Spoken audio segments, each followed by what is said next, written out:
Merci à tous d'être venus si nombreux pour cette conférence dont le thème est « Notre société postmoderne est-elle aussi post-chrétienne? Comment y vivre? Comment y survivre ?» Pour animer cette table ronde, pour cette table ronde, nous avons invité 4 intervenants de grande qualité. L'un vient de très loin, c'est Rod Dreher, américain, il arrive de Louisiane. Il vient parce qu'il a publié aux États-Unis en mars dernier un livre qui a eu un grand succès et qui vient d'être traduit en France aux éditions Artege. Comment être chrétien dans un monde qui ne l'est plus? Le pari bénédictin. Rod Dreher est donc américain, il a grandi aux États-Unis, il est journaliste, il est né méthodiste et il s'est converti au catholicisme et récemment, enfin il y a une quinzaine d'années, à l'orthodoxie. Et il a travaillé pour le Washington Post et le New York Times. Et donc toute la question de son livre qu'il nous exposera tout à l'heure, c'est une proposition bénédictine et une proposition évangélique pour trouver sa place en tant que chrétien dans une société sécularisée. Donc tout y est abordé, c'est un peu un digest de la vie chrétienne dans le monde moderne. Famille, travail, relations, sexualité, tout est abordé. À côté de lui, alors pour le traduire, nous accueillons un interprète qui le connaît bien, heureusement, qui s'appelle Nicolas Thébault. Merci beaucoup d'assurer cette traduction. À côté de lui, il y a Fabrice Adjadj. Fabrice, vous venez d'une terre un peu moins lointaine, qui est la Suisse. Vous travaillez à Fribourg, où vous dirigez Philanthropos, qui est depuis 5 ans, qui est un institut d'anthropologie que vous faites rayonner. Vous êtes agrégé de philosophie et vous faites beaucoup de choses. Votre inventivité permanente vous permet de composer des chansons, d'écrire des pièces de théâtre, des essais sur la mort, la fertilité, le corps et même des livres d'art sur des chefs-d'œuvre de la peinture. Pour vous, le foyer familial doit être le fondement d'une sorte d'écologie, la vie conjugale, un chemin vers Dieu. Alors, votre prochain livre est à paraître la semaine prochaine, vous me l'avez apporté, Dernière nouvelle de l'homme et de la femme aussi, publié chez Talendier, vous l'aurez le 5 octobre dans les librairies. François Esperet, qui est à côté de moi, vous êtes parisien, vous êtes diplômé de Normal Sup, mais aussi ancien gendarme. Après avoir fait votre mémoire de droit sur les techniques de corps à corps chez les policiers depuis 1920, vous avez intégré leurs équipes auprès des populations de bandits, de prostituées pendant des années.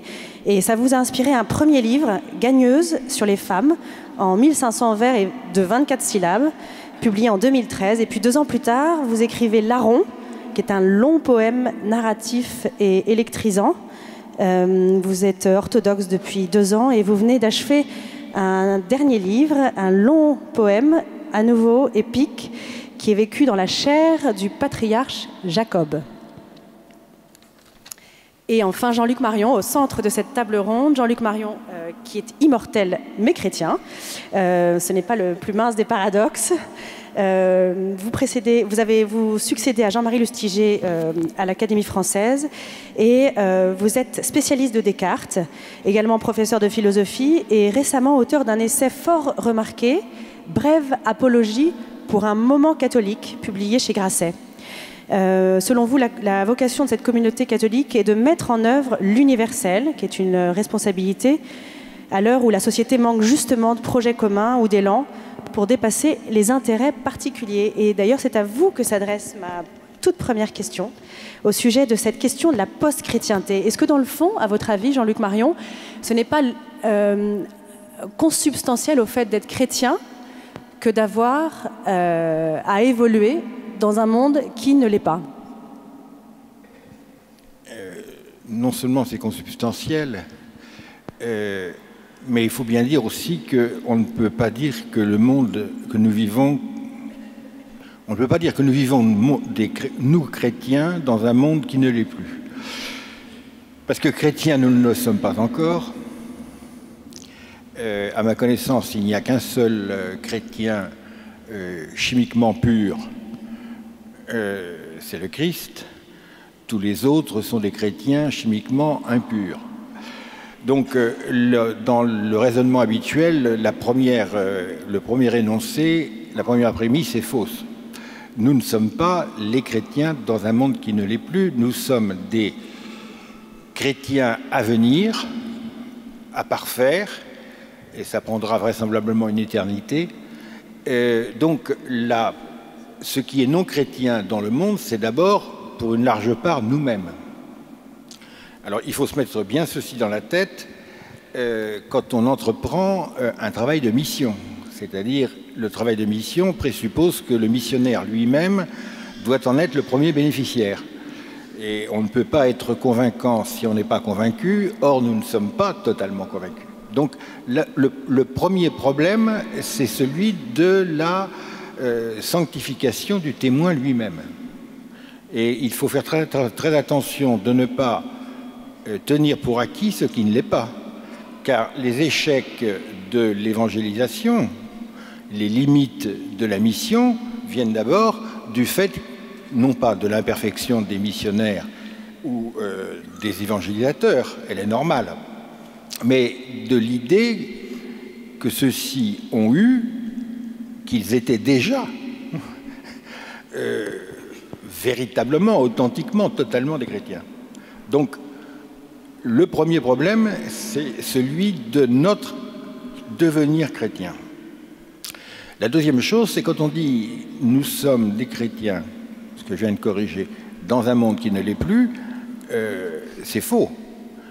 D'abord parce que le monde n'a jamais été chrétien, et quand on a la nostalgie d'une époque de christianité, il faut toujours se demander à quelle date on pense. Alors pensez à quelques dates, n'importe laquelle, et vous verrez que si vous entrez dans le détail des choses, c'était une situation catastrophique. C'était une situation catastrophique. Je connais peu de moments qui n'ont pas été catastrophiques. Le nôtre, si je puis dire, est normalement catastrophique, normalement désastreux, normalement insupportable. Mais je veux dire, en 1914, en 1930, en 1947, en 1905, en 1971, en 1871, en 1848, en 1830, c'était affreux. Après les guerres de religion, c'était affreux. Au XVIIIe siècle, c'était assez largement mauvais. Au XVIe, n'en parlons pas, etc., etc. Ne jamais oublier que la grande époque de la théologie chrétienne, à des sommets, qui fut le IVe siècle, en Cappadoce, avec Grégoire de Nice, Grégoire de Nazianze et Saint Basile. Il ne faut quand même pas oublier que quand l'un d'entre eux était nommé dans son évêché, il n'a jamais pu y mettre les pieds, parce que les Ariens tenaient tout. L'autre n'a jamais pu véritablement être patriarche de Constantinople, parce qu'il ne restait plus qu'une petite église dans laquelle il a fait des sermons admirables, mais enfin, il n'a jamais pu gouverner son diocèse. Donc, Saint-Augustin, outre qu'il était contemporain du sac de Rome par Alaric en 410, Saint-Augustin ne pouvait aller de Tagaste à Carthage ou à Hippone qu'entouré d'une escorte qu'il protégeait, parce qu'il y avait des donatistes qui faisaient des coups de main sur les routes. Donc, notre société est normalement non chrétienne. Mais c'est la situation régulière, c'est la situation que le Christ lui-même a connue. Donc, nous avons de nombreux problèmes à résoudre, mais les termes du problème sont classiques, permanents. Merci. Alors au moins, on relativise. Est-ce que, Rod Dreher, vous avez, vous, aux États-Unis, proposé ce pari bénédictin? Est-ce que vous pouvez nous donner les tenants de ce pari que vous proposez? Merci. Yes, the Benedict option is a big topic of conversation among American Christians. Big topic of conversation among American Christians. And I think that's because lots of Christians who read the signs of the times know that something very big is coming. They feel it. We are seeing in the US, we're following Europe in secularization. The practice of the faith is falling very fast among the young. And when I say we are post-Christian, I mean that not that there are no Christians anywhere. Clearly that's not true. I mean that Christianity is no longer the way our societies understand ourselves. Rod nous explique ici que la question de la post-chrétienté est très importante, enfin de la post-chrétienté est très importante aux États-Unis, et que donc le Paris bénédictin dont il parle a été et est un sujet de conversation important parmi les chrétiens américains, en particulier parmi ceux qui regardent les signes du temps, qui ne sont pas positifs. Selon lui, les États-Unis sont en train de suivre le chemin de l'Europe dans la laïcisation. Et une partie des Américains ne s'en rend pas compte, quand une autre partie des Américains chrétiens s'en rend compte. Et c'est pour ça qu'il entend le terme ou le sens de post-chrétien, non pas au sens où il n'y a plus de chrétiens, mais au sens où le monde a évolué autour d'eux.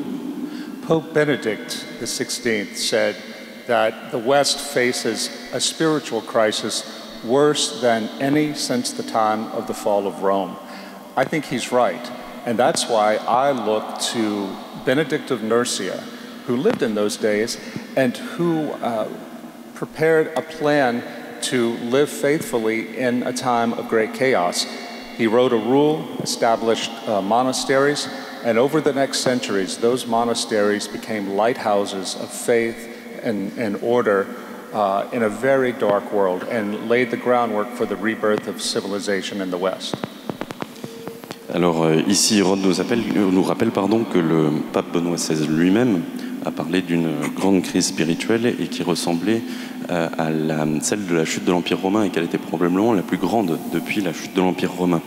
Et c'est pour ça que lui recommande de se tourner vers Saint Benoît, le modèle de Saint Benoît et le projet qu'avait Saint Benoît d'utiliser sa règle pour pouvoir fonder des monastères qui sont devenus des phares de leur temps et ont permis de refonder une chrétienté à l'époque. I think, very quickly, we have to learn from the Benedictines. Am I saying that we lay Christians should withdraw from the world, be totally separate? Absolutely not. But I am saying that we must build stronger communities of faith rooted in prayer and study of Scripture so that when we go out to evangelize the world, we will truly bear the image of Christ. Donc il nous explique ici qu'il ne se fait pas l'avocat d'une forme de séparation du monde. Ce qu'il recommande, lui, c'est une forme de retrait du monde pour pouvoir ensuite mieux l'occuper. Donc une étude des textes, un retour à la vie de prière pour ensuite revenir au monde et vivre en tant que meilleur chrétien, si vous voulez. Fabrice Adjadj, est-ce que vous partagez cette idée de retrait du monde pour mieux l'occuper ?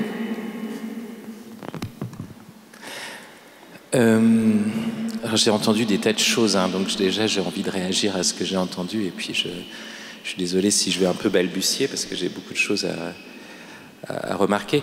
Le monde n'a jamais été chrétien, oui, je reprends d'abord ce qu'a dit Jean-Luc. Tout dépend de la manière dont on entend le terme monde.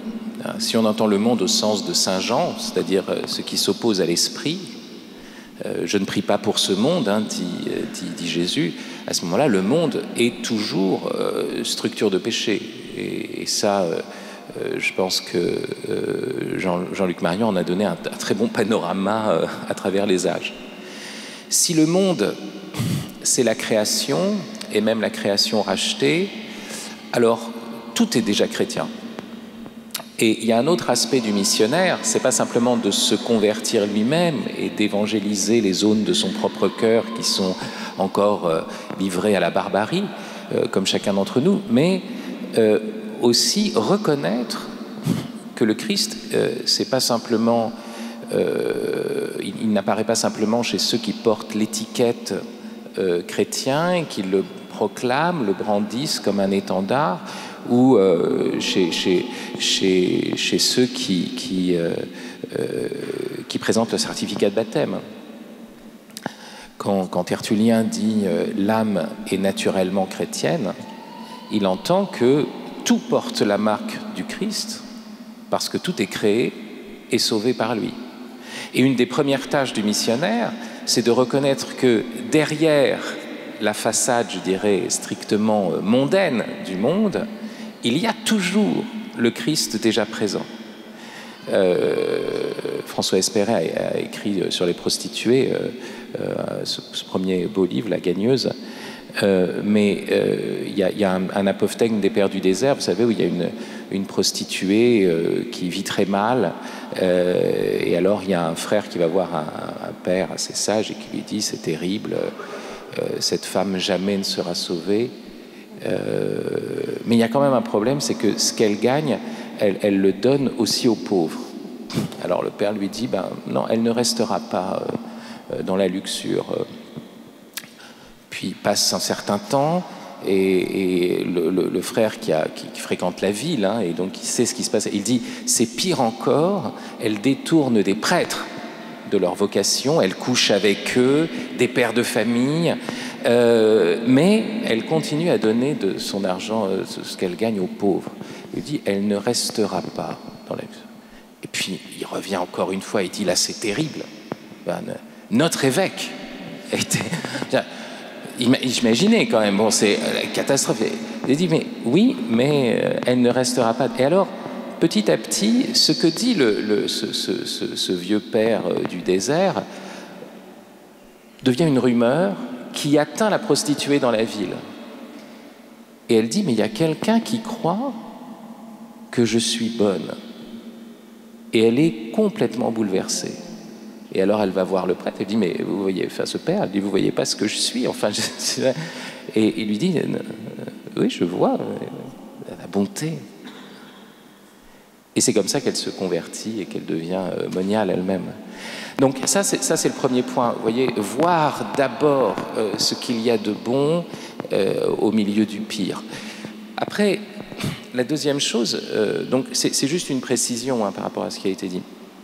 Notre époque est normalement catastrophique. Alors là, il y a quand même une remarque qu'a faite Rod Dreher, qui est à mon avis importante.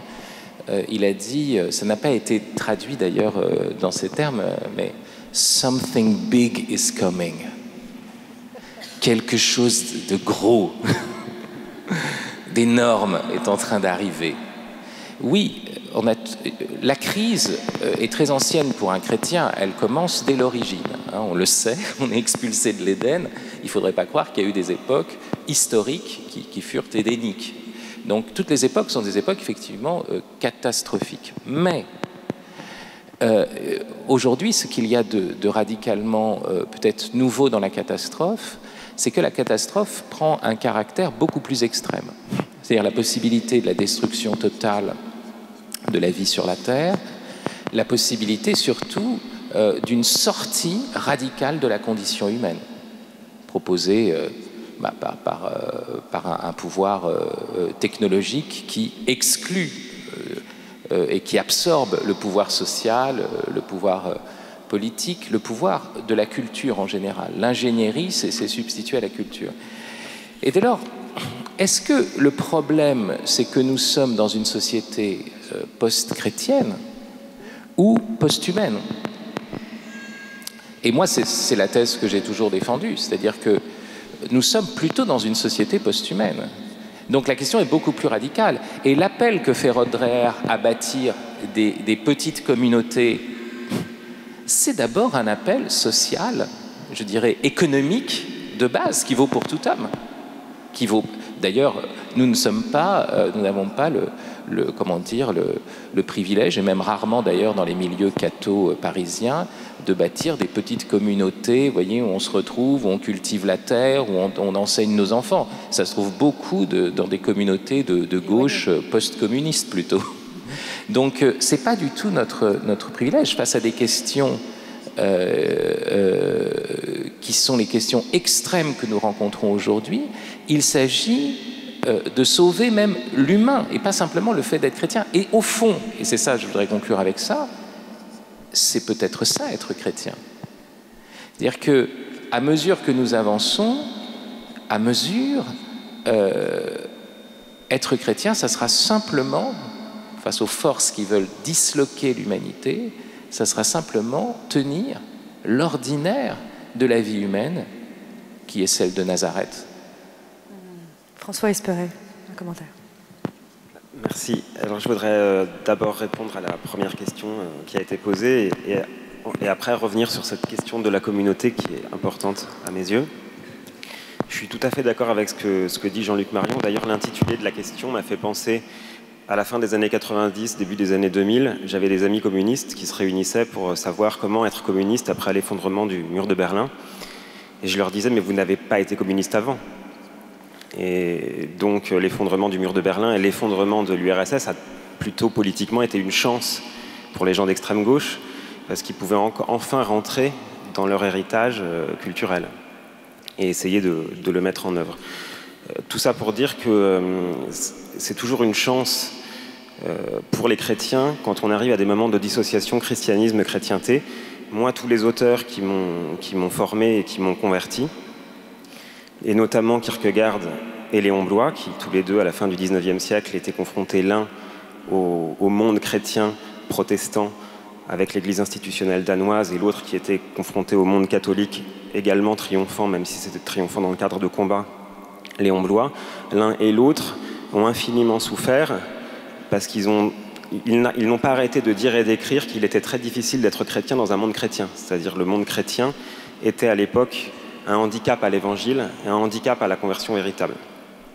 Donc moi je viens de cette matrice-là et à titre personnel, le monde chrétien est pour moi un handicap puisqu'il nous fait en permanence prendre conscience de notre écart à l'évangile, de notre écart à ce que nous croyons et notamment de notre mauvaise foi. C'est-à-dire si nous croyons ce que nous croyons d'une manière absolue, nous nous comporterions mieux, nous serions des saints.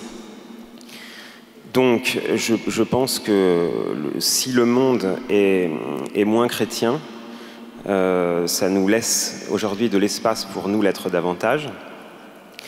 Et pour terminer sur cette histoire de chrétien et monde chrétien, j'appliquerai ça à la parabole, enfin voilà, à la scène du jeune homme riche. Donc, je pense qu'aujourd'hui, nous sommes riches, nous les chrétiens français, européens, nous sommes riches de notre monde chrétien. Et Jésus nous dit, et donc nous demandons au Christ comment faire, Rabbi, pour être parfait. Et il nous dit, abandonnez vos richesses et suivez-moi. Le monde chrétien, c'est incontestablement une de nos richesses, mais pour mieux suivre le Christ, nous devons l'abandonner. Je crois que là, il y a quelque chose qui pour moi est fondamental et qui peut nous aider à traverser l'époque. Juste un petit mot sur la communauté. D'une manière ou d'une autre, je pense que la question de la communauté est très importante. Tous les moments de radicalité dans l'Église et de contestation et de difficulté, c'est des moments où l'Église avait du mal à être communauté. Et notamment, par exemple, tous les mouvements millénaristes, desquels on a beaucoup à apprendre, au plan social et au plan religieux, étaient des tentatives de retrouver la communauté en dehors de l'Église et parfois contre elle. Il nous incombe aujourd'hui, nous chrétiens, d'incarner l'Église dans le cadre de communautés, mais de communautés très variables, apparentes ou pas apparentes, et des communautés qui ne sont pas forcément liées au retrait. C'est-à-dire qu'il y a 1000 manières de faire communauté, mais une Église qui n'arrive pas à se traduire en communauté au pluriel ne convertira pas grand monde. Voilà. C'est à l'amour que vous aurez les uns pour les autres que tous vous reconnaîtront comme mes disciples, dit Jésus. Alors, Jean-Luc Marion, est-ce qu'il faut aimer ce monde ou bien le haïr ? Je ne répondrai pas à votre question directement, mais je reprendrai un point commun de toutes les interventions les trois interventions qui viennent de se passer, c'est sur la question justement de la communauté, de la communion. Je pense qu'il faut dire la communion. Quelle est dans la situation exceptionnellement désastreuse, et pas seulement normalement désastreuse, que vous décriviez, Fabrice, quel est le rôle des chrétiens? Et la question devient, vous diriez qu'ils fassent des communautés monastiques et donc par définition séparées du reste du monde pour ensuite éclairer le reste du monde, première option. Autre option, dire que en fait les chrétiens vont sauver l'humanité de l'homme elle-même en général. pas seulement des chrétiens, puisque c'est celle-ci qui est menacée. Et vous disiez aussi que le problème pour les chrétiens, c'est qu'ils soient visibles dans des communautés. Alors, je crois que nous touchons là un point essentiel. À quoi se reconnaissent les chrétiens? Au fait qu'ils s'aiment les uns les autres. Pas les uns, les autres. Ils aiment tout ce qui peut s'aimer. C'est-à-dire d'abord ce qui ne l'est pas aimé. Ceux que personne n'aime, c'est ceux-là avec qui il faut aimer, qu'ils soient chrétiens ou non. Alors cette exigence qui est la vérification, parce que dans le christianisme, il y a un système de vérification expérimentale des théories. La théorie, c'est nous aimons Dieu et Dieu nous aime. Mais comme Dieu ne se voit pas, on ne peut pas vérifier cette relation. Mais il y a une manière d'en faire l'expérience, c'est de savoir si ceux que nous voyons, nous les aimons. Donc c'est dans l'amour que nous portons à celui que nous voyons, que nous vérifions que nous aimons celui que nous ne voyons pas et que nous sommes aimés par lui. Voilà la règle. Alors, comment les chrétiens doivent-ils aimer? Que doivent-ils faire? Ici, rendons hommage à la République française et à sa devise. Admirable devise qui dit tout. Surtout ce qu'elle n'arrive pas à penser. Liberté. Admettons que la communauté politique puisse produire ou garantir la liberté. On ne sait pas exactement ce que veut dire liberté, si elle est formelle, si elle est matérielle, réelle. Bon, discussion avec les marxistes, mais en gros, la liberté relève du domaine politique. L'égalité, bon, c'est déjà beaucoup plus difficile de l'assurer parce qu'elle relève aussi et d'abord peut-être de l'économie. D'autre part, on ne sait pas si l'égalité n'est pas en contradiction parfois avec la liberté. Vaste problème. Mais il y a un point dont on est sûr qui ne relève pas de la communauté en tant que politique, qui ne relève pas de la République ou d'autres institutions, c'est la fraternité. La fraternité, c'est ce qui, dans la devise de la République, lui échappe. Alors c'est là que les chrétiens arrivent. Il ne s'agit pas seulement de faire de la fraternité en reconnaissant un seul père, puisque des fils d'un seul père peuvent se tuer pour lui succéder. Donc, non, il s'agit de la fraternité conçue comme communion selon la logique trinitaire. Et ceux-ci, les chrétiens, sont ceux qui, en principe, sont les mieux armés pour l'achever, pour le réussir. Et donc les chrétiens sont ceux qui peuvent produire de la fraternité sur le modèle de la communion. Où? Partout. Dans l'Église, dans la communauté, dans la communion eucharistique, mais dans les familles, dans les groupes d'éducation, dans les groupes dans l'activité économique, dans toutes les formes associatives, les chrétiens sont ceux qui peuvent donner au monde qui est en train de se déshumaniser de manière inouïe et pour la première fois sans doute systématique, comme l'indique très bien Fabrice, dont je partage le diagnostic. Les chrétiens sont ceux qui peuvent maintenir l'humanité des hommes, au moment où les hommes veulent en quelque manière sortir de leur humanité, ils pensent par le haut, ce sera évidemment par le bas, en produisant ce qu'il y a de divin et de christique dans l'humanité, c'est-à-dire l'imitation de la Trinité. Parce que l'imitation de Christi, c'est l'imitation du Christ en tant que Fils, c'est-à-dire l'insertion par lui et en lui dans le jeu trinitaire. Et les chrétiens, c'est ceux qui peuvent, qui peuvent accomplir ce geste qui est presque impossible pour l'homme seul, d'être en communion. Et c'est leur fonction. Alors c'est une fonction qui, bien entendu, peut être faite dans un réflexe monastique, par un pas en retrait, mais qui doit être fait partout, y compris, et peut-être en un sens surtout, avec les non-chrétiens. Donc c'est la question de la communauté, ce que j'appelle le moment catholique, qui est la marque le privilège, le devoir et la puissance du mode de vie chrétien qui permettra peut-être aux hommes de devenir enfin ce qu'ils sont, c'est-à-dire ceux qui ont été créés dans la communion avec Dieu. Car Fabrice a raison, un chrétien, c'est quelqu'un qui pense que tout est déjà dans le Christ et qui n'oublie pas que tout est déjà décidé. Nous n'attendons pas la fin de l'histoire pour savoir si le Christ triomphe. Nous savons que l'histoire continue comme un délai qui est laissé pour faire que tout le monde puisse entrer dans la partie, si je puis dire. L'histoire continue parce que le Christ est ressuscité. Rod Dreher, la fraternité, les petites cellules comme ça de fraternité, est-ce que c'est ça que vous avez essayé d'expliquer dans votre livre? Que c'était important et que c'était des lieux où la foi catholique pouvait grandir et devenir rayonnante? Yes.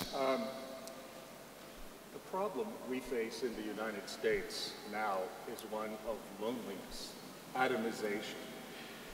We face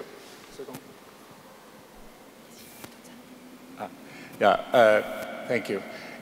The problem we face in the U.S. today is one of atomization, great loneliness. We have forgotten what community is, not just Christians, everyone. We sit in front of our smartphones in our own little cell, speaking to no one, seeing no one. And this is, we lose our humanity this way. We're made for people. And I think that on the matter of withdrawal, look, everyone came into this church this morning to leave the world, to hear something, to commune with God, to be with other Christians, and then to go out into the world to be Christ for that world. So in this sense, withdrawal is inevitable. Christ himself withdrew to the desert to pray before he went out to do his mission. This is the liturgy of our life. Alors le problème que nous avons aux États-Unis à l'heure actuelle est celui de l'atomisation et d'un grand isolement et qui ne se limite pas aux chrétiens. Aux États-Unis, nous ne savons plus vivre en communauté. Nous avons oublié ce que c'est que de vivre en communauté et nous passons notre temps collés à nos téléphones et à nos écrans. Et c'est ce qui fait que nous en perdons notre humanité. Et ce matin, par exemple, tout le monde ici est venu et a dû sortir du monde pour venir ici écouter une parole qui permettra ensuite de revenir dans le monde. Et c'est ça que j'entends par le fait de se retirer pour y revenir. Et dans le fond, c'est un peu l'exemple du Christ au désert qui se retire pour revenir plus fort dans le monde. Today, we have such a big problem in America with people, Christians, knowing nothing about their faith. The faith becomes only a feeling, a strong feeling, nothing more. It's not grounded in practice. It's not grounded in theology or catechism. And so naturally, the faith is dissipated. We're losing it. Donc le problème principal des chrétiens aux États-Unis à l'heure actuelle, c'est qu'ils ne connaissent pas leur foi. La foi est devenue une émotion qui n'a plus ses racines dans une pratique concrète et en particulier dans la prière.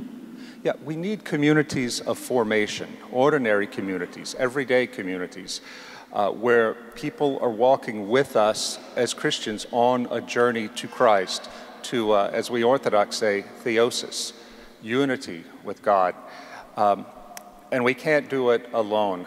I can tell a story from my life. When I was coming into the Catholic Church in my 20s, a woman in my office said, you want to be a Catholic?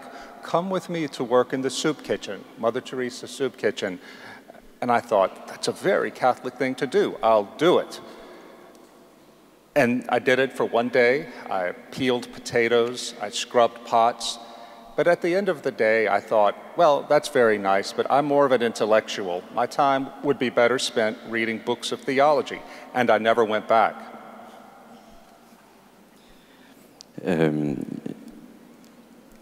Le problème donc des chrétiens qui ne connaissent pas la foi est ici résolu selon moi par le fait de créer des communautés très ordinaires, à une échelle ordinaire et qui permettent d'aller au Christ et pour utiliser un concept orthodoxe de réaliser une théosis, c'est-à-dire de se retrouver en Dieu.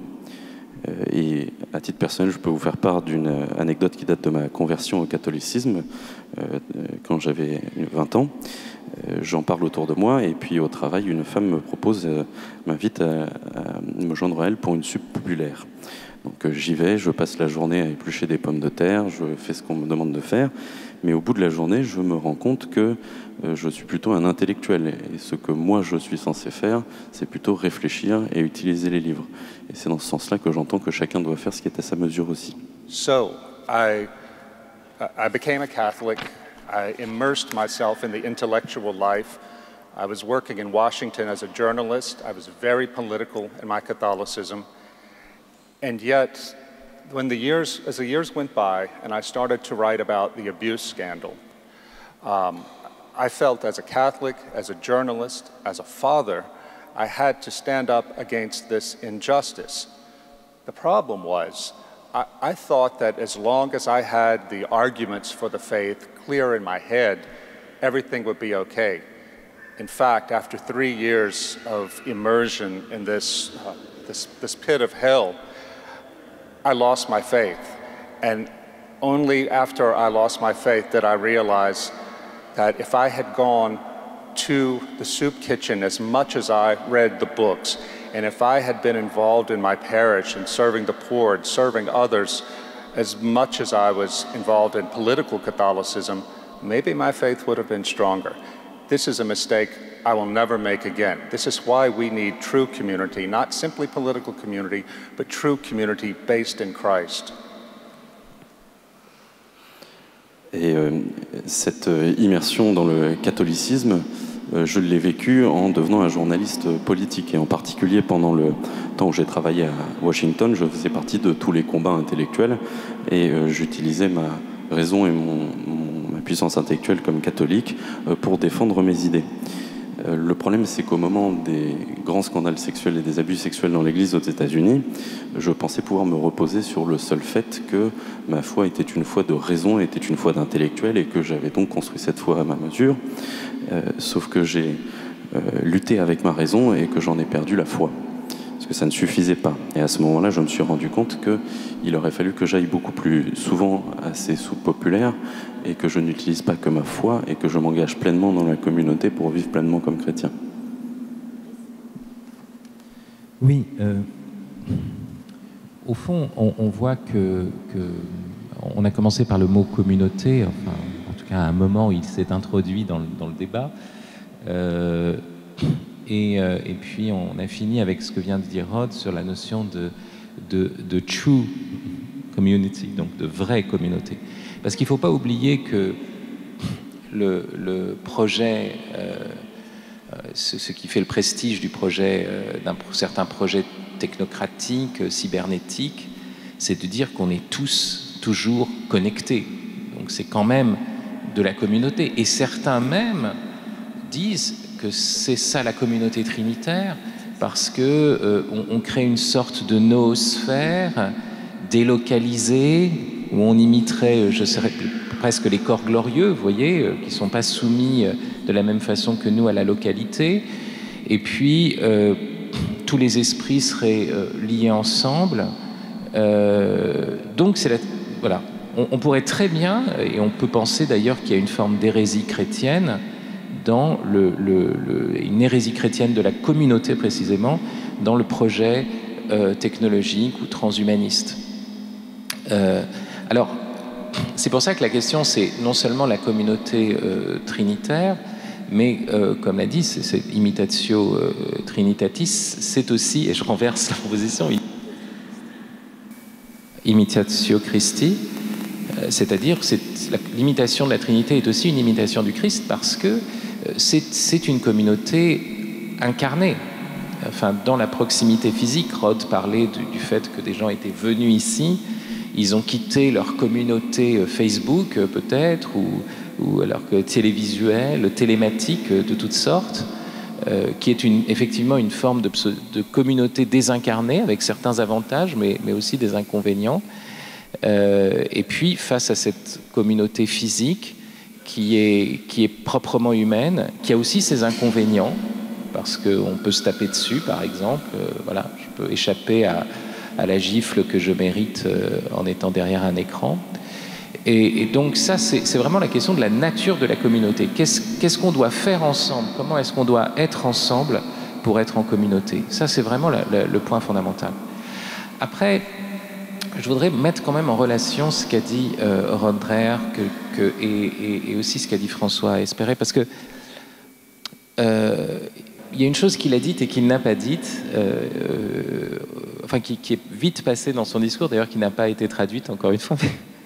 Il a dit « as a father », en tant que père. Or, c'est très intéressant dans son livre, l'expérience qui le retourne, c'est pas simplement la question des abus sexuels dans l'Église, qui est un problème lié à la paternité, hein, ça c'est sûr aussi.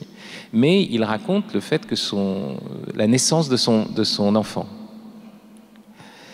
Et ça, c'est un point fondamental. C'est-à-dire qu'en fait, on peut être chrétien comme Kierkegaard et ne cesser d'opposer christianisme et chrétienté. C'est-à-dire, plus il y a de chrétienté, moins il y a de christianisme, parce qu'en fait, être chrétien, c'est avoir un état civil. Voilà, on est noté, baptisé, on est reconnu mondainement comme chrétien. Et puis de l'autre côté, on va dire non, le christianisme, c'est ce rapport individuel au Christ. Et il y a un fond d'individualisme chez Kierkegaard, c'est même le penseur, on pourrait dire par excellence, de l'individualisme, et même du fondement, on pourrait dire, surnaturel de l'individualisme. Et donc, c'est moi, face à Dieu, toute manière de rendre sociale cette situation-là, du christianisme, est une déviation, une perversion. Mais Kierkegaard, à cause de ça, ne s'est pas marié, il n'est pas devenu pasteur non plus, et il n'a pas eu d'enfant. C'est-à-dire que je peux penser la question du salut comme la grande question individuelle qui se joue dans le secret de l'âme, mais au moment où je suis père, ma grande question, c'est aussi la question du salut de mes enfants. Et donc je suis obligé de penser quelle est la nature ou la modalité de la communauté. Et donc je suis obligé de penser aussi, hélas, en termes d'institution. Parce que cette manière un peu systématique d'opposer les frères du libre esprit qui voudraient fonder des communautés libres et l'Église, institution horrible, lourde, écrasante. Non, nous ne sommes pas des individus qui formons des communautés. Nous naissons comme êtres communautaires, toujours marqués par une institution, à commencer par l'institution du langage, enfin de la langue, avec sa grammaire, avec son lexique, et c'est au sein de cette institution qui me précède que je parle, à commencer par l'institution des sacrements pour le chrétien, qui me précède aussi, et je ne suis chrétien qu'au sein, effectivement, de quelque chose qui me précède. Donc, mais quand on devient père, on se rend compte de l'importance de cela. Et donc, l'idée, moi je vois bien la transformation qu'il y a eu, même dans mon écriture et dans ma manière de penser le christianisme, entre le moment où j'étais, disons, un chrétien célibataire, et en plus un jeune converti, alors voilà, et avec une forme de radicalité sans racines finalement, et sans postérité, et sans fruits, voilà, une radicalité sans racines et sans fruits, et le moment où je suis devenu père, et un père d'une famille nombreuse, et où la question de la communauté familiale, mais aussi de la manière dont mes enfants s'inscrivent dans une communauté. Donc la question s'est posée pour moi non seulement de l'Église, mais du scoutisme, par exemple, de l'institution scolaire. C'est des questions qu'en tant que père de famille chrétien, on ne cesse de se poser, il faut le reconnaître, et c'est une question fondamentale. Et c'est important que Rod Dreher le mette en avant, parce que c'est une expérience de père. Et donc, derrière cela, c'est à la fois la question simple de la communauté humaine, ça c'est sûr, mais c'est aussi, parce que c'est une question qui se pose finalement à tous les parents, même s'ils ne sont pas mais c'est aussi une expérience qui se joue à travers une modalité, je dirais, aussi proprement laïque, où il doit y avoir forcément un lien entre mon expérience mystique, je dirais chrétienne, et le fait de ma paternité humaine. Et donc la grande question, je pense, qui se pose, que pose de manière juste Rod Dreher, c'est l'articulation entre les deux.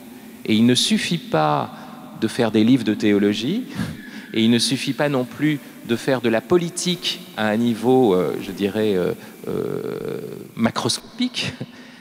La vraie question, c'est qu'est-ce que je fais au niveau de l'oikos, en fait, hein, vraiment, de la maisonnée, de la famille, et du lien avec d'autres familles. Et c'est une question qui se pose aux chrétiens eux-mêmes, parce que la plupart d'entre nous, nous allons à la messe comme au distributeur automatique d'hosties. On dit que la messe est la source et le sommet de la vie chrétienne. En fait, on ne sait pas de quoi elle est la source. Parce que si, à partir de l'expérience eucharistique, nous n'arrivons pas à constituer aussi des communautés entre nous, en dehors de l'espace strictement religieux, mais dans une dimension proprement théologale, eh bien, c'est une catastrophe. Et on est nous-mêmes affectés par un individualisme, mais un individualisme jacobin, spécialement en France, où nous sommes des individus, mais après, quand on est face au pouvoir central, c'est un peu le grief que faisait d'ailleurs, je pense, François Espéret, c'est-à-dire, voilà, on revient, on va dans l'église, là, il y a le prêtre, il y a l'évêque, on le critique, pourvu qu'il nous refile l'hostie, qu'on soit divorcé ou pas, etc., mais qui nous refile l'hostie, et puis on repart. Voilà, avec cette hostie qui ressemble à une pièce de monnaie d'ailleurs, donc chacun reçoit son salaire et va le dépenser comme il veut. Et c'est ça le problème. Alors j'imagine que vous voulez réagir, François Espéret, mais est-ce que toute la question n'est pas à la place du corps? Alors, sur la question de l'individualisme, et donc il y a bien sûr toujours un échec dans la construction il y a une impasse individualiste comme il y a une impasse politique des communautés millénaristes, mais il y a toujours une responsabilité première de l'Église qui n'a pas suffisamment ressemblé au Christ qu'elle professait et qui n'a pas été la communauté telle que le Christ l'a instituée.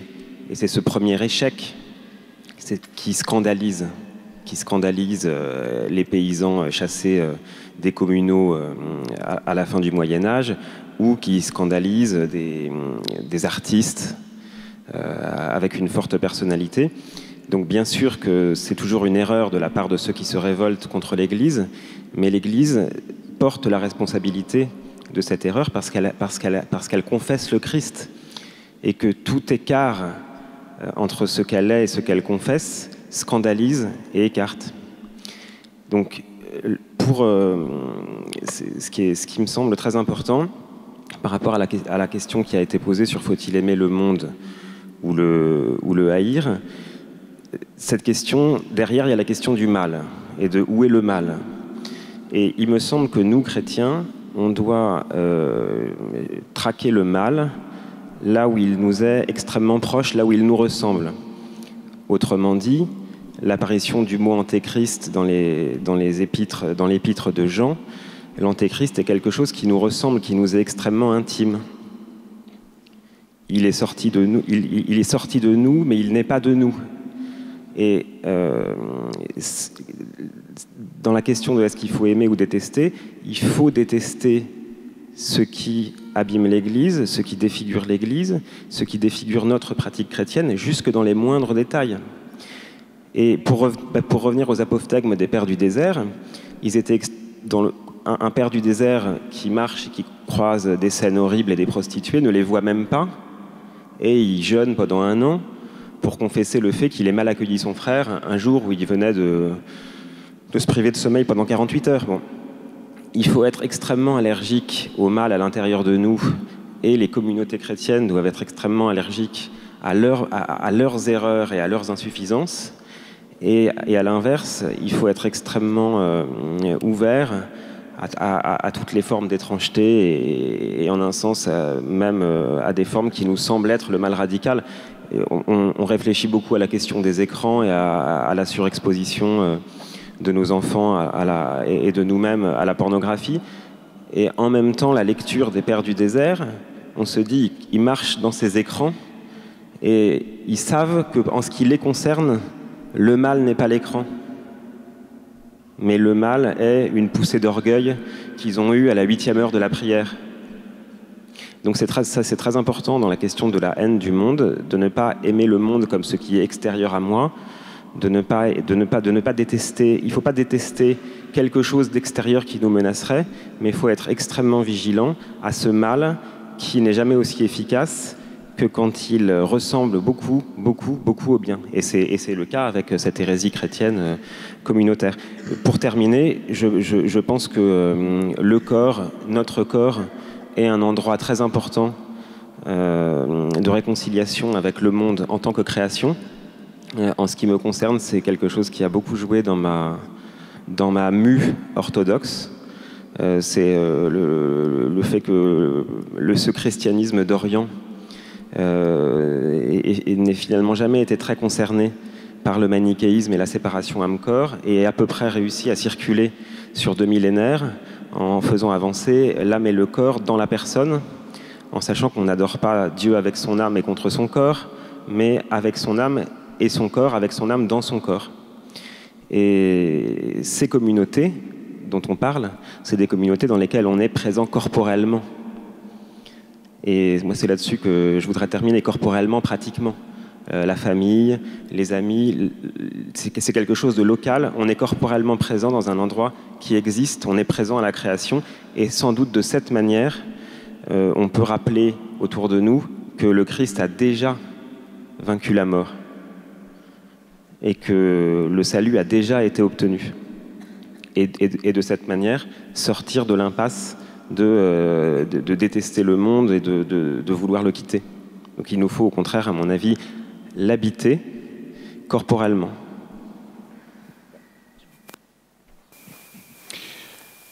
Merci. Ce qui vient...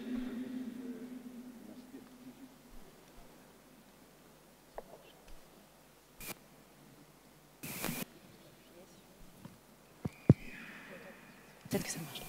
Là, ça marche. M'inspire plusieurs remarques. Il faut bien faire attention à distinguer 3 termes. La communion, la communauté et la communication. La tentation, une des tentations contemporaines, c'est de prendre la communication pour une forme de communauté. La communication n'est pas une forme de communauté ou une forme très réduite de communauté, puisqu'elle ne transmet que des informations conformes, des informations, c'est-à-dire ce qui, en principe, a la même signification pour tout le monde et peut être consommé par tout le monde de la même façon. C'est pourquoi la communication a un rôle économique et commercial. La communication n'affecte pas directement celui qui la reçoit. Celui qui la reçoit la domine, l'utilise, la gère au mieux, en profite, mais il n'est pas directement modifié par elle. Une remarque, la modernité ou la postmodernité n'est pas matérialiste. Elle est au contraire marquée par le fait que l'on peut dématérialiser toute chose. Et dans la communication, par exemple, le corps n'est pas impliqué. Qu'on ne me dise pas la pornographie, car la pornographie, c'est justement la dématérialisation de l'érotisme. La pornographie n'est pas matérialiste. L'une des grandes difficultés de notre style de vie aujourd'hui, par exemple, c'est la disparition de l'érotisme. L'érotisme qui est le moment où l'autre, autrui, affecte mon corps et le transforme. La pornographie ne transforme pas mon corps. La pornographie fait que autrui est simplement consommable de la manière la plus neutre possible et dématérialisée. Donc il y a la communication. Et la communication ne crée pas de communauté, contrairement à ce qu'on nous dit. C'est-à-dire que les individus restent totalement séparés et parce qu'ils consomment. Alors, la communauté est toujours une communauté avec un intérêt commun. Un intérêt qui peut être la victoire sportive, la victoire commerciale, la victoire politique, militaire, tout ce qu'on veut. La communauté est toujours une communauté d'intérêt, c'est très bien comme ça. Elle est toujours fondée sur quelque chose que l'ensemble du groupe va conquérir parce qu'il est ensemble. La communion, c'est tout à fait différent. La communion, c'est non seulement de consommer les mêmes objets, non seulement d'atteindre un but en commun, mais la communion, c'est le fait d'être transformé par autrui et réciproquement. Et d'être non pas assimilé à autrui, mais d'être dans un rapport où le plus intime de moi-même dépend de l'autre. Donc la communion, elle met en place ultimement la Trinité dont elle provient. Alors le modèle familial est ici évidemment tout à fait central, parce que dans la famille, chacun est non seulement par rapport, mais par l'autre. Pas seulement les enfants par les parents, mais bien entendu, chacun des parents est fait par l'autre, et tous sont faits par leurs enfants, au moins autant que la réciproque. Donc il y a une interaction, et c'est là que la notion de corps intervient. Alors ce que vous avez dit est tout à fait juste, mais il ne faut pas dire corps dans ce cas-là. Parce que, justement, le problème, c'est que nous ne sommes pas corps et âme, nous sommes chair. La chair, c'est justement l'indistinction possible, l'impossibilité de la distinction entre le corps et l'âme. La chair, c'est le fait que je ne peux pas sentir autre chose que moi sans me ressentir moi-même. Et sans me ressentir moi-même le ressentant, si je puis dire. Donc la chair n'est pas ce qui n'est pas de l'esprit, c'est une forme de l'esprit et une forme de la pensée. On pourrait dire que la chair, c'est le fait que je pense activement. La plupart du temps, je pense activement par représentation, par volonté, par doute, etc. Mais je dois apprendre à penser passivement. Et la passivité est un privilège que je n'ai que si je ne suis pas un pur esprit. Donc, la passivité, c'est beaucoup plus que le corps. Le corps, c'est la mise à distance de cette passivité. C'est pourquoi nous pouvons espérer, certains espèrent changer de corps, pour avoir un corps toujours disponible, un corps toujours inoffensif. Tandis que le vrai corps c'est la chair, c'est le fait que lorsque je suis affecté, je pense aussi. Donc il y a un paradoxe de dire que l'expérience de la chair est une expérience plus corporelle que l'expérience du corps, et c'est une expérience qui suppose la communion. Et donc, je ne dirais même pas le corps. Alors, une dernière remarque, l'échec de l'Église. Mais il n'y a jamais d'échec de l'Église. Pour deux raisons. D'abord, parce que l'Église, ce qui est étrange dans l'Église, c'est que de temps en temps, elle réussisse. C'est pas que souvent, elle échoue. Parce que l'Église, c'est une machine à laver le linge. Donc le linge qui y entre est toujours sale.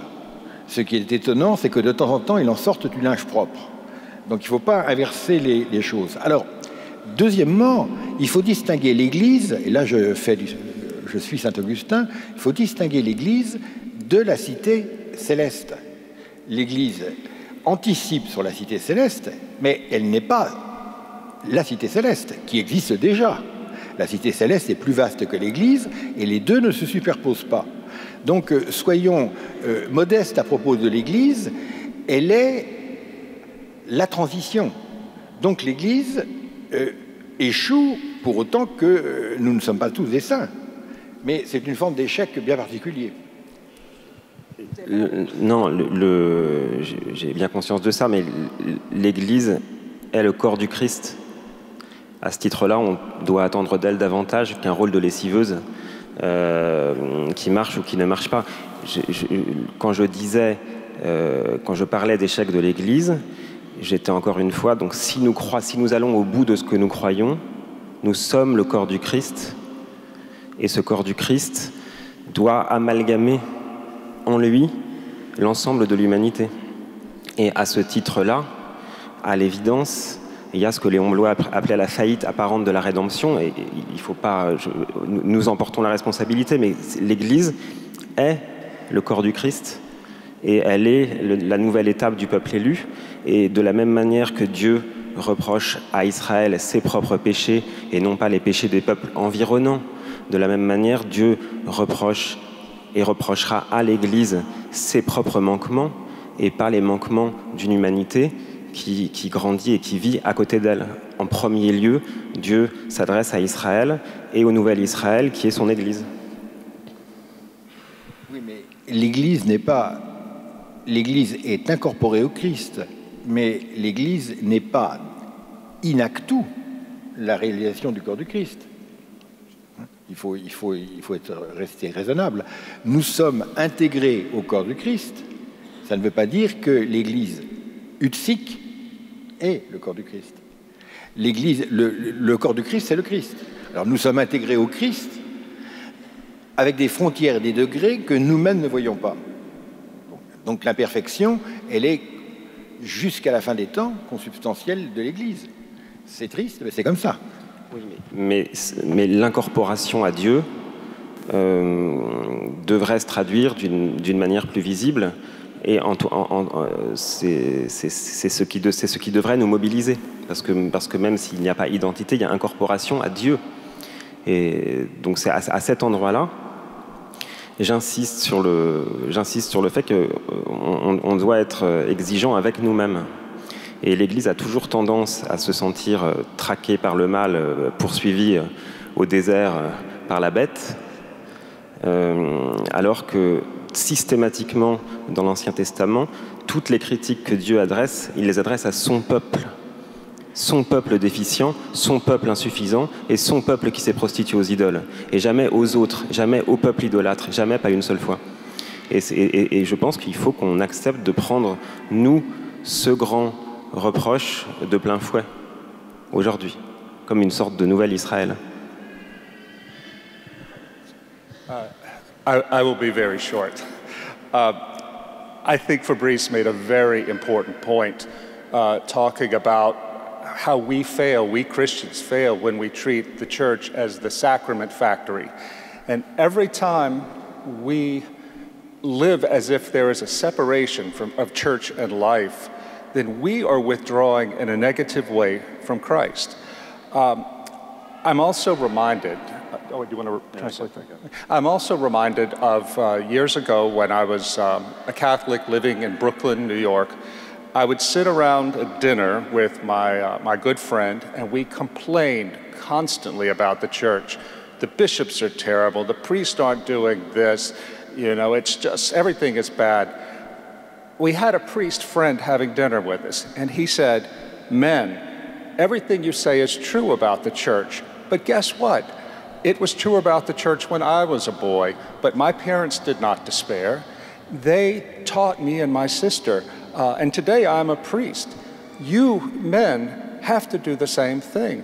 You can go online and get a library sent to you from Amazon that even Aquinas could not have dreamed of. You have the catechism, you have so much. So don't just sit there and complain. Get out there and make things happen, because you too are the church." And I think there's a lot of wisdom there. We should be happy and joyful and excited. In my book, the Père Benedictin, I talk about a community in Italy, a Catholic community, that is doing just this. They are not withdrawn from the world, but they are the light of the world. They are connected to the monastery in Norcia, and I think we can all learn from this community. Donc j'aimerais réagir à ce que disait Fabrice et la façon dont il a parlé d'une machine à sacrement, ou de l'erreur que nous ferions en considérant l'Église comme une machine à sacrement. Le fait de séparer l'Église et notre vie est évidemment une grande erreur, et à titre personnel, je peux vous parler de quand j'étais catholique, et je ne cessais avec mes amis catholiques de me plaindre de ce qui ne fonctionnait pas dans l'Église. Et un soir où j'avais invité un prêtre à dîner, le prêtre a réagi en disant « Mais écoutez, moi quand j'étais enfant, c'était déjà le cas. Il y avait déjà ces mêmes problèmes et ce même diagnostic. » Donc à son époque, c'était la même chose. Et ce prêtre a réagi en disant « Mais écoutez, formez-vous, vous pouvez aller sur Amazon et acheter en ligne une bibliothèque dont les plus grands saints et les plus grands pères de l'Église n'auraient jamais pu rêver. Et avec ces livres, vous pouvez vous former. » Et enfin, je dirais qu'il faut être, en plus de ça, très joyeux dans notre action. Et je parle dans mon livre Le Peri Bénédictin d'une communauté italienne qui s'appelle les Tipi Loschi, qui sont liés à l'église à Nursie et qui sont le modèle même de cette joie que nous devrions avoir et garder au cœur. Oui, les Tipi Loschi, c'est la communauté qui a été fondée par Pier Giorgio Frassati. En fait, je me dis qu'il y a un point qui a été relevé par François qui est très important, c'est effectivement la logique de la dénonciation du système devient elle-même systématique et fait qu'on attend un autre système finalement pour remplacer l'ancien système défaillant. Et il a insisté sur la question de où est le mal. Et c'est sûr que premièrement, le mal est dans l'orgueil, bien sûr, et je dois d'abord le traquer en moi. C'est extraordinaire d'avoir des prêtres médiocres, une curie romaine défaillante. On ne peut pas espérer mieux. Parce que le Christ a jeté le filet, il a ramené toutes sortes de poissons, même peut-être certains poissons déjà morts et pourris dans la mer. Il a été chercher les estropiés, parce que tous les gens justement parfaits peut-être n'ont pas voulu venir. Et donc ce qui se passe quand je suis face justement à des problèmes avec une sorte de hiérarchie, etc., on pourrait dire elle manque de sainteté, de charité, mais non, c'est encore la hiérarchie de la charité. Parce que c'est dans le cadre de cette hiérarchie imparfaite que je peux faire l'épreuve de ce dont a parlé Jean-Luc, c'est-à-dire, est-ce que j'aime mon prochain? Et c'est le signe que j'aime Dieu. Le fait d'avoir à aller à Dieu en passant par un prêtre qui m'est antipathique, qui a été peut-être aussi mal formé, c'est décisif pour que justement ce soit la vraie charité qui se déploie dans l'Église. Et donc c'est à moi aussi de me transformer, et en me transformant, il y aura par surcroît, on pourrait dire, des transformations autour. Et donc ça, je rejoins profondément ce qu'il a dit, même si je fais une petite nuance. Mais alors, ça rejoint ce que disait Rod aussi, c'est-à-dire que, voilà, comment être chrétien dans un monde qui ne l'est plus. On a vu que l'idée d'un monde post-chrétien, tout ça était critiquable, etc. Mais la vraie question, un des aspects, une des positions de la question, c'est de se dire, mais en fait, est-ce que pour commencer à être chrétien, je dois attendre que le monde le redevienne, ou même je dois attendre qu'il y ait déjà une communauté chrétienne? Bon, ces communautés existent, bien sûr, mais... Et il a dit une chose tout à l'heure, il a dit « You are the church », tu es l'Église. C'est-à-dire que si j'ai été baptisé, et même d'ailleurs en tant qu'homme, c'est-à-dire en tant que créature de Dieu misérable et cherchant un salut, j'ai à commencer quelque chose. C'est ça un peu, bon, l'enthousiasme de Rod ne vient pas du fait qu'il est américain, mais du fait qu'il est chrétien, justement. C'est-à-dire que, Jean-Luc l'a dit, le Christ est victorieux de toute façon. La question, c'est est-ce que j'entre dans le mouvement de cette victoire personnellement? Et je ne suis pas tout le temps à attendre, justement, que l'usine à sacrement me distribue ma pièce de monnaie mystique. Et donc, là où ça rejoint la question de la communauté, c'est un questionnement qu'on doit avoir parmi les chrétiens, qui est aussi le fait systématique que nous avons maintenant à un niveau social, et très fortement en France, parce que la France est une société qui a été formée par le jacobinisme depuis très longtemps, c'est-à-dire où il y a des individus et on attend d'un État et de la providence de l'État notre salut, d'une certaine façon. C'est cette question de la délégation systématique. C'est-à-dire, La délégation éducative. Ah, les écoles, ah, Najat Vallaud-Belkacem, la grosse méchante, les programmes, ah, où trouver une bonne institution chrétienne. Oui, mais depuis quand, en fait, la charge éducative doit être absolument déléguée à une institution extérieure? Comment se fait-il que les petites communautés, les familles, les regroupements de familles ne prennent pas en charge, au moins au niveau primaire, au niveau... Ça, vous voyez, c'est une question qu'on ne pose pas, mais c'est une question qui est la question de la communauté, cette délégation, parce que c'est pas simplement l'Église, c'est les autres, ils sont pas bien, et moi, j'attends d'eux, c'est aussi par rapport à ces questions-là. La délégation de la production. Nous vivons dans un monde désormais soumis entièrement à la grande distribution. Et alors, on veut défendre la famille, on est chrétien, vous voyez, donc on défend la famille au nom des valeurs, hein, de fidélité, d'indissolubilité, de paternité, de maternité, d'accord. Mais la famille, c'est d'abord un lieu de production. L'oikos, la famille, c'est le lieu de l'économie à l'origine. Et comment voulez-vous former encore une famille si l'on ne produit rien et si l'on ne fait rien ensemble, sinon un amour, faire l'amour bien sûr, sans conséquence, sans lien, sans résonance avec l'environnement. Et donc on défend une famille en apesanteur au nom et parce qu'on est dans ce système du salariat et de la grande distribution et on ne pose pas de questions. La famille est éclatée tout le temps par le travail salarié, par le fait qu'on a des écrans dans les maisons, enfin, chacun sur sa tablette, et c'est ce système technologico-marchand qui pose aussi un problème. Donc c'est une chose qu'avait très bien vue autrefois Ivan Illich, c'est cette délégation systématique. Et nous, spécialement catholiques français, nous sommes affectés par cette logique de la délégation systématique à cause de notre esprit jacobin.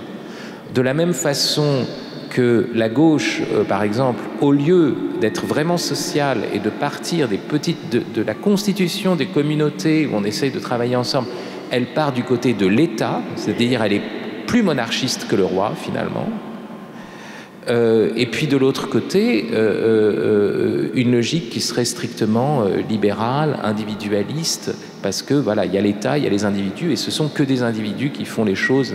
Non, il y a cette question à partir de la communauté familiale, à partir des petites communautés paroissiales, à partir aussi des communautés de voisinage, qui ne sont pas chrétiennes, mais c'est très important, c'est ça le prochain. Eh bien, ces communautés-là doivent reprendre la main, c'est-à-dire aussi travailler avec les mains, reprendre la main, et c'est ça l'enjeu extraordinaire qui nous est proposé aujourd'hui. On est acculé à cela, et ça, c'est vraiment formidable. Merci à tous les quatre, merci à Nicolas d'avoir traduit. Je propose que vous soyez applaudis.